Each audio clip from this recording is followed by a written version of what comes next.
Yeah, we did speak with that very rattled neighbor tonight. He didn't want to go on camera, but he says this morning he looked out of his window and he saw a man laying on the ground, trapped beneath a fallen tree branch. That man was 67-year-old Ronald Kiebert.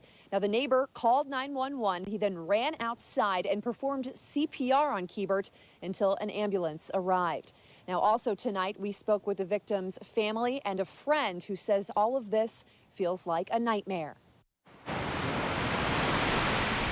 It was pretty sickening when you find out somebody you know and love, is no longer, you're never going to see him or talk to him again. So pain and disbelief after Mother Nature took the life of Ronald Kiebert. Sorry, I'm a little broken up, but he was just a good friend, and he helped a lot of people. Lee Kennedy has known Ronald since 1968. That's when they became dear friends, basically brothers, for most of their lives. I lost a really good friend whose goal in life was to, whose goal in life was to help people. Lee says he knew something was wrong when Ronald didn't show up for work this morning.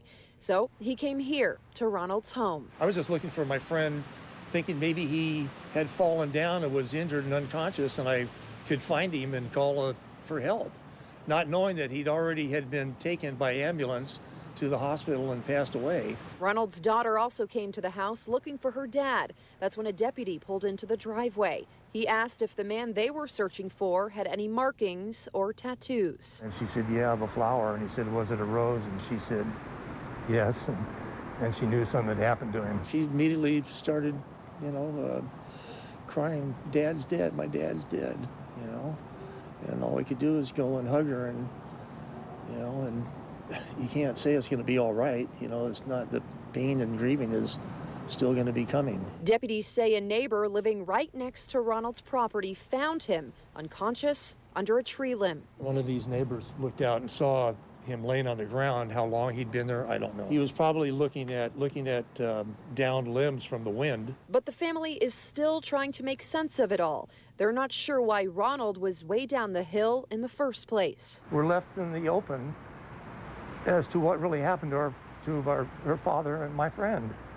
And so that's just kind of where we're at right now. We have a lot of questions, and we're grieving. Just tragic news for friends and family. And Kiebert's daughter also tells us she wants to thank the neighbor who found her father this morning and tried to save his life. For now, reporting live in Southwest Portland, Bonnie Selkman, Fox 12, Oregon.